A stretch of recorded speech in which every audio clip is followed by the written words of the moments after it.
രാഷ്ട്രീയത്തിൽ വൻ ചർച്ചാ വിഷയമായിരിക്കുന്ന തൊണ്ടിമുതൽ കേസിലെ അപ്പീൽ ഹർജി കോടതി ഇന്ന് പരിഗണിക്കുകയാണ്.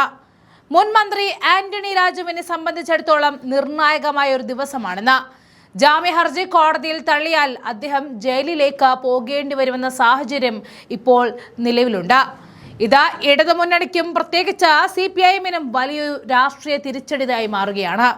മയക്കുമരുന്ന് കേസിലെ പ്രതിയെ സംരക്ഷിക്കാനായിട്ട് കോടതിയിലെ തൊണ്ടി മുതലായ അടിവസ്ത്രത്തിൽ കൃത്രിമം കാണിച്ചു എന്നതാണ് Antony രാജുവിനെതിരെയുള്ള case. Thiruvananthapuram principal session കോടതിയിലാണ് അപ്പീൽ സമർപ്പിച്ചിരിക്കുന്നത്. തൊണ്ടി മുതൽ കേസിൽ ലഭിച്ച 3 വർഷത്തെ തടവ് ശിക്ഷ റദ്ദാക്കണമെന്നാവശ്യപ്പെട്ടാണ് അപ്പീൽ സമർപ്പിച്ചിരിക്കുന്നത്. കേസിൽ 2 വർഷത്തിന് മുകളിൽ ശിക്ഷ വിധിച്ചതുകൊണ്ട് ആന്റണി രാജുവിന്റെ MLA പദവി നഷ്ടമായിരുന്നു. മന്ത്രിസ്ഥാനം രാജിവെക്കേണ്ടി വന്നതിലേക്ക് അവരെ നയിച്ച ഈ കേസ് വർഷങ്ങൾക്ക് ശേഷം വീണ്ടും സജീവമാകുമ്പോൾ പ്രതിരോധത്തിലാകുന്നത് ഭരണകക്ഷി തന്നെയാണ്. CPM-ന് കനത്ത പ്രഹരം ആന്റണി രാജു കുറ്റക്കാരനാണെന്ന് കണ്ടെത്തിയാൽ ഉണ്ടാകും എന്ന് തന്നെയാണ് രാഷ്ട്രീയ വൃത്തങ്ങൾ ഇപ്പോൾ നിരീക്ഷിക്കുന്നത്. ഒരു മുൻ മന്ത്രി തന്നെ ഇത്തരമൊരു ഗൗരവപരമായ കേസിൽ പ്രതിയാകുന്നത് സർക്കാരിന്റെ പ്രതിച്ഛായയെ സാരമായി ബാധിച്ചിരുന്നു. മുന്നണിയിലെ ഘടകകക്ഷി നേതാവിനെ സംരക്ഷിക്കുന്നു എന്ന ആരോപണം പ്രതിപക്ഷം ആയുധമാക്കി കഴിഞ്ഞു. ജയിലിലേക്ക് പോകുമോ ആന്റണി രാജു എന്നത് വലിയ ചോദ്യമായിട്ട് ഇന്ന് മാറുകയാണ്. ഇന്നത്തെ അപ്പീൽ ഹർജിയിൽ കോടതിയുടെ തീരുമാനം എന്താകുമെന്നാണ് കേരളം ഒന്നടങ്കം ഉറ്റുനോക്കുന്നത്. ഹൈക്കോടതിയിൽ നിന്നും അനുകൂലമായ വിധി വന്നില്ല എങ്കിൽ അല്ലെങ്കിൽ ജാമ്യ ഹർജി തള്ളപ്പെട്ടാൽ ആന്റണി രാജുവിന് അഴികൾക്കുള്ളിലേക്ക് പോകേണ്ടി വരും. ഇത് അദ്ദേഹത്തിന്റെ രാഷ്ട്രീയ ജീവിതത്തിലെ ഏറ്റവും കടുത്ത പ്രതിസന്ധിയായി മാറിയിരിക്കും. തിരഞ്ഞെടുപ്പ് കാലത്തെ തിരിച്ചടി തെരഞ്ഞെടുപ്പിൽ തൊട്ടരികിൽ നിൽക്കുന്ന ഈ സാഹചര്യത്തിലാണ് ഈ നിയമ നടപടികൾ വരുന്നത്.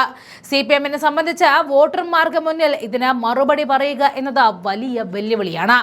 തൊണ്ടി മുതൽ കേസിൽ ശിക്ഷിക്കപ്പെട്ട് ആന്റണി രാജു അയോഗ്യനായതോടെ തിരുവനന്തപുരം മണ്ഡലത്തിൽ ഉചിതമായ സ്ഥാനാർത്ഥിയെ കിട്ടാതെ വലയുകയാണ് LDF.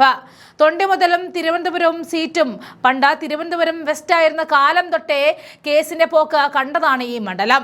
ഓസ്ട്രേലിയൻ പൗരനെ ലഹരിക്കേസിൽ വിടുതലാക്കാൻ തൊണ്ടി മുതലായ അടിവസ്ത്രം അഭിഭാഷകൻ വെട്ടിച്ചെറുതാക്കി എന്ന് വെളിപ്പെട്ട 1996 കേസ് വന്നെങ്കിലും അഭിഭാഷകനായ ആന്റണി രാജു MLA ആയി മാറിയതും പിന്നീട് മന്ത്രിയായി മാറിയ കാഴ്ചയും നമ്മൾ കണ്ടതാണ്. കുറ്റപത്രമായപ്പോൾ 2006 വീണ്ടും മത്സരിക്കാൻ ഇറങ്ങിയ ആന്റണി രാജുവിന്റെ സ്ഥാനാർത്ഥി കുപ്പായം VS വെട്ടിച്ചുരുക്കി. പുതിയ തിരുവനന്തപുരം മണ്ഡലത്തിൽ 10 വർഷത്തിന് ശേഷം ആന്റണി രാജു വീണ്ടും സ്ഥാനാർത്ഥിയായി മാറി. പക്ഷേ തോപ്പിയിട്ടു. കഴിഞ്ഞ തവണ വീണ്ടും മത്സരിച്ചു. ജയിച്ചതോടെ മന്ത്രിസ്ഥാനവും തേടിയെത്തുകയായിരുന്നു. ഒരിക്കൽ കൂടി മത്സരിക്കാൻ ഒരുങ്ങുമ്പോഴാണ് തടവ് ശിക്ഷ വിധിക്കുന്നതും അയോഗ്യനാകുന്നതും. അഴിമതിക്കും നിയമവിരുദ്ധ പ്രവർത്തനങ്ങൾക്കുമെതിരെ സംസാരിക്കുന്ന സർക്കാർ സ്വന്തം മുന്നണിയിലെ നേതാവിനെതിരെ ഇത്രയും വലിയൊരു കേസ് വന്നത് ജനങ്ങൾക്കിടയിൽ എങ്ങനെ ചർച്ച ചെയ്യപ്പെടുമെന്ന ആശങ്കയിലാണ്. കോടതി വിധി എന്തു തന്നെ ആയാലും ആന്റണി രാജു കേസ് കേരള രാഷ്ട്രീയത്തിൽ വലിയ ഓളങ്ങൾ സൃഷ്ടിക്കുമെന്ന് ഉറപ്പാണ്.